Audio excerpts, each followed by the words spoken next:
Gulf states have issued a joint statement condemning the, quote, blatant and criminal Iranian attacks on their energy infrastructure. Members of the Gulf Cooperation Council say they are prepared to act in self-defense, if necessary, to protect their sovereignty, security and regional stability.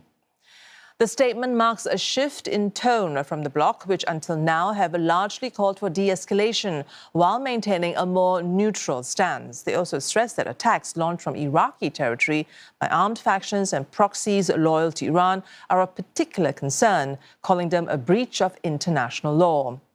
Iran's Revolutionary Guard said they carried out missile and drone attacks the previous day, targeting sites in Israel and military facilities in the Gulf used by U.S. forces. They say the strikes targeted Israel, the United Arab Emirates, Qatar, Kuwait and Bahrain. Tehran has been accusing Gulf nations of supporting the American war effort. Many of them are home to U.S. military bases. Explosions continue to be reported across the region. Israel continues to strike Iran and villages in southern Lebanon near its border, sending in more troops to expand a so-called buffer zone in the area. And for more, we're joined by AP correspondent Philip Crowther reporting from Dubai. Philip, conflicting reports between the U.S. and Iran on resolving the conflict. What is the likelihood of a diplomatic solution? Well, look, generally speaking, wars tend to end with talks and negotiations. But what we are seeing right now is essentially a hardening of positions from both the United States and Iran. Diplomacy so far hasn't gone very far, despite the best attempts of Pakistan, which is the intermediary right now between these two countries and has been pushing for an in-person meeting between delegations in Islamabad. That has not come to fruition just yet. There is no common ground between the United States and Iran right now. There isn't even any common ground on whether talks are even happening. US President Donald Trump says talks are going very well. Iran says there simply are not any, and that there are no negotiations planned for the near future either right now. So what we're in right now is still this ultimatum from President Trump. He wants to see the Strait of Hormuz reopened. If not, there shall be U.S. attacks on power plants in Iran. That would be considered a very, very significant escalation. But remember that ultimatum from Donald Trump, well, it started with a 48-hour ultimatum, then was shifted to 5, and now has had another 10 days added on the end. He is not getting what he wants from Iran. The Strait of Hormuz is still blocked, and Iran essentially is not reacting to his demands. And when it comes to how there might be a ceasefire, completely different points of view as well, completely different lists of demands as well. For example, Iran wants to get full sovereignty over the Strait of Hormuz. It wants reparations from the United States for damage caused by its airstrikes. And the United States, well, it wants the missile program to be curbed in Iran, the nuclear program as well, and it wants the Strait of Hormuz completely reopened. Very, very difficult to find common ground between those two right now. Well, it's difficult to find common ground, Philip, but we can all agree that the Strait of Hormuz is at the heart of, of both sides.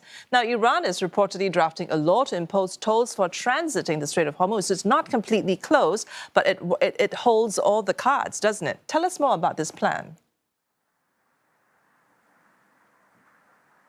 Yeah, you're absolutely right. Iran is being weakened militarily significantly by the United States and Israeli airstrikes, but it still retains so much power, so much geographical power over the Strait of Hormuz. And essentially very little has changed since the start of this 3.5-week war now.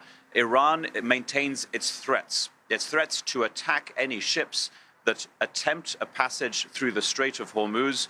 That's where 20% of the world's oil and natural gas pass from the Persian Gulf to the wider world and the international market. It says that ships will be attacked that are in any way aligned with the United States or Israel or any of their allies. But there are significant exceptions. Some ships from countries that are friendlier with Iran are allowed through. Iranian oil is certainly allowed through from the Persian Gulf to the wider world, China being one of its biggest clients by far, for example. And you're right to say that money is now being charged here by Iran to allow ships through. And that is something that is now being attempted to be formalized within the Iranian parliament.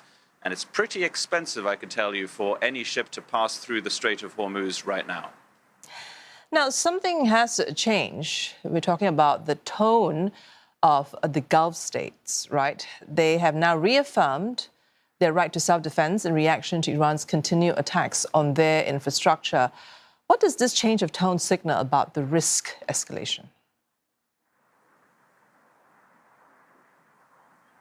Yeah, there certainly is a serious risk of this war becoming larger in scope.